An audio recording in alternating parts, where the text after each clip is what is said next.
শুভ সন্ধ্যা। Share বাজারের মূল খবর ডেইলি মার্কেট আপডেটে আপনাদের স্বাগতম। আজ ডিএসইর মূল সূচক ডিএসইএক্স 58.70 পয়েন্ট বা 1.09% হ্রাস পেয়ে 5,312 পয়েন্ট হয়েছে। বাজারে লেনদেনের পরিমাণ ছিল 508 কোটি টাকা, যা আগের দিনের তুলনায় 14.13% কম। ওষুধ ও রসায়ন খাত থেকে রেনাটা, বিকন ফার্মাসিউটিক্যালস এবং বেক্সিমকো ফার্মাসিউটিক্যালস, খাদ্য ও আনুষঙ্গিক খাত থেকে ব্রিটিশ আমেরিকান টোবাকো এবং ইউনিলিভার কনজিউমার কেয়ার, শিল্প খাত থেকে ওয়ালটন হাইটেক এবং খান ব্রাদার্স পিপি ওভেন ব্যাগ আজ সূচকের হ্রাসে মূল ভূমিকা রাখে।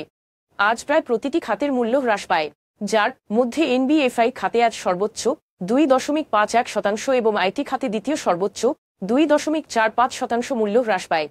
মূল্য হ্রাস পাওয়া শীর্ষ 20-এ আজ খাদ্য ও আনুষঙ্গিক এবং ওষুধ ও রসায়ন উভয় দুইটি খাতে 4টি করে কোম্পানি রয়েছে। New line clothings, active fine chemicals এবং সিমটেক্স ইন্ডাস্ট্রিজের শেয়ারের মূল্য আজ সর্বোচ্চ বৃদ্ধি পেয়েছে।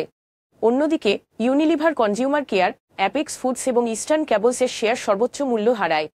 তবে এই শেয়ারগুলোর মূল্য পরিবর্তনের কোনো মূল্য সংবেদনশীল তথ্য জানা যায়নি। গত 3 মাসের গড় লেনদেনের তুলনায় আজ Bangladesh industrial finance company, standard bank এবং মেঘনা পেট্রোলিয়াম এর লেনদেনের পরিমাণ উল্লেখযোগ্যভাবে বৃদ্ধি পেয়েছে। তবে উপরে উল্লিখিত শেয়ারগুলোর লেনদেন বৃদ্ধির স্বাভাবিক কোনো কারণ জানা যায়নি।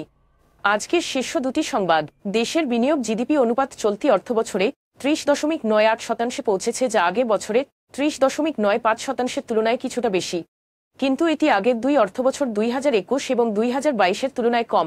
সঠিক জ্বালানি সরবরাহের অভাব, সরকারি কর্তৃপক্ষের পদক্ষেপ এবং ব্যবসার ক্রমবর্ধমান পরিচালন খরচের কারণে এই পতন দেখা দিয়েছে। এছাড়া ক্রমাগত উচ্চ মূল্যস্ফীতির ফলে হ্রাস পাচ্ছে স্থানীয় চাহিদা।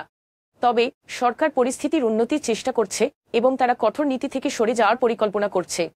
ক্রলিং পেক সিস্টেম অনুসারে ব্যাংকগুলি প্রতি মার্কিন ডলারে সর্বোচ্চ 118 টাকার বেশি বিক্রি করছে, যা প্রতি ডলারে 117 টাকার সরকারি বিনিময় হারের চেয়ে বেশি। এই কারণে আন্তঃব্যাংক বিনিময় হারও বাড়ছে।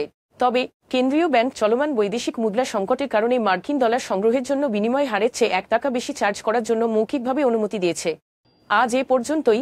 আগামীকাল আবার আসবো শেয়ার বাজারের নানা আপডেট নিয়ে। ধন্যবাদ।